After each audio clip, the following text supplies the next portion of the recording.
Hey guys, Scott here. Just a quick video. Someone in chat brought up this comparison the other day, and I wanted to kind of go over it because I found it very entertaining and also why I actually feel kind of bad for behavior. So, someone in my chat the other day brought up the example of Dead by Daylight being like a streamer that's trying to break into variety and it's not working out. Let me go over the hierarchy of streaming really quick. There's the absolute bottom tier. You're just new into streaming. You're trying to basically latch on to the popular games. You're going to play whatever new game comes out just to try to catch some viewers that might filter in somehow in some way. The next tier is kind of where I'm at, where you're an established game streamer, where you have a game that you're known for whenever a game of that series comes out. For me, like Dark Souls, instead of losing viewers if you change games, you gain viewers because you're known for that whole community and things like that. That's why when something like Elden Ring came out, I gained viewers, not lost viewers. Um, Above that, there is the variety streamer, which is like the absolute pinnacle of what streaming is for most people. It's what everyone tries to get to, but there's only a percent of a percent of a percent of people that can ever actually get to that point. A variety streamer is where you can just start streaming whatever the hell you want. And even if some games make you lose a bit more viewers, by that point, you have so many followers and viewers, you can basically just do whatever the hell you want and still make a very handsome living and be totally fine. That is the dream of most streamers to get to that point. On top of that, and the absolute top is the React Andy, which is you just don't do anything. You just take other people's content and make millions of dollars. But there's like literally you can count, in a room how many people online are able to successfully do that. Most people are at the second to bottom tier, which is the main game stream, and that's kind of where I'm at right now. And someone brought up this excellent comparison when we were talking about Behaviour, like the company itself, and they brought up Behaviour, and it's completely true. Behaviour Interactive is literally a streamer that's trying to break out into variety, but they can't do it. And it makes me feel bad, man, because I've tried to do that too, and I can do it, but it's rough. You definitely take a dip when you switch, and it seems like every time they try to do something else, it just doesn't work. So they released Dead by Daylight. It's honestly the first popular game that they've had in a very long time. And Dead by Daylight is very unique, and it has a decent player base at start, but it keeps growing when they get the Michael Myers license, things like that. It brings a lot more eyes to the game, and they really start growing quite a bit. So Dead by Daylight becomes their main streaming game. Like, oh, hey, we're finding success here. This is good stuff. And so they grow and they grow and they grow. And then, a couple of years later, they're like, okay, you know what? I'm going to try it. I'm going to try breaking into variety. I'm going to start streaming / making this game called, I don't know, Death Garden. Let's see how this goes. And they spend a lot of time trying to build it up, and it just doesn't work. Their numbers tank. It just simply does not work. It's dead basically before it even comes out. And so they go, all right, I'll just go back to Dead by Daylight. And a couple years later, they think, hey, what if I try to make a new game that's sort of like based on the IP? Let's make a dating sim off of DBD. That sounds silly. Let's just do that.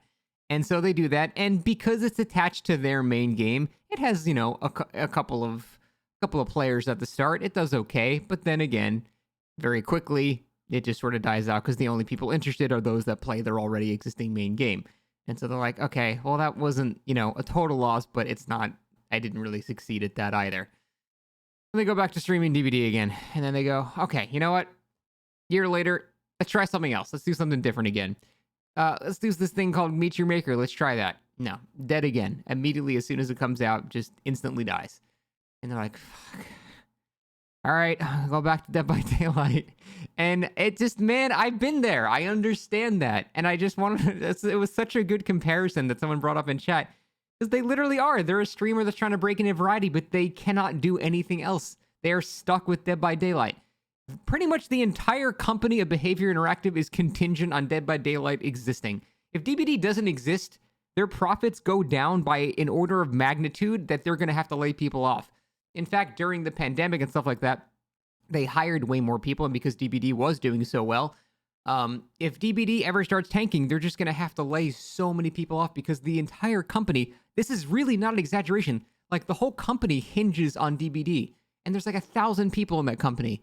Which blows my mind that they still put like such a small amount of effort into a lot of the stuff that they've done, at least in the past year, because it's so incredibly vital to them. That is the part that blows my mind because it's pretty much single-handedly propping the company up. You can even see this in investor reports. They go over the main thing that keeps the company afloat is Dead by Daylight. Because, like, look at everything they've released, like, in the past, like, decade. The only thing I can say that was actually kind of cool was Fallout Shelter. I did play that game. It was one of those mobile games where you, like, kind of had your base. But basically, that game was hyped because it was released because Todd Howard talked about it right before Fallout 4 came out. So we all just got it for that. And then pretty much no one touched it after that. It was cool, but that's pretty much it. I don't know, man. I don't know if Love and Hip Hop, the game, and Westworld. Look, if the game doesn't even have a Wikipedia article and I can't even click it, it's probably not a very popular or good game. Again, just because the game is not popular doesn't mean it's not good. But if it literally does not have a thing, fucking Death Garden has its own article for it. So the whole point is, it's pretty incredible how important DBD is to Behavior and how irreverently they seem to treat the game despite it being the reason they currently exist. So I just wanted to go over that comparison. I found it really funny because it resonated with me personally as a streamer. Yeah, it's sad. Sometimes you get pulled back to the only thing. I have noticed a lot of streamers for DBD recently have just been saying, fuck it, I don't even care anymore. I don't care about my numbers. They're so bored of DBD that they're just playing other things. Even like main content creators for this game are just not playing it very much anymore. Still play it once or twice a week, but I've been playing Deceive Inc. I've been having a really good time doing that. I'm also playing Tears of the Kingdom probably right now, actually. But I think it's good that people are taking a break from the game because that also sends a message to Behavior that they have to step stuff up. Because I'm not saying that streamers keep the game afloat. Without streamers, the game would still exist, but it would be way less popular. There's no getting around that. Streamers are free advertisement. That's how modern games work. That's why companies will pay streamers instead of, advertising companies now because they're better advertisements than you could ever do. So overall, it's good to see people branching out and trying other things.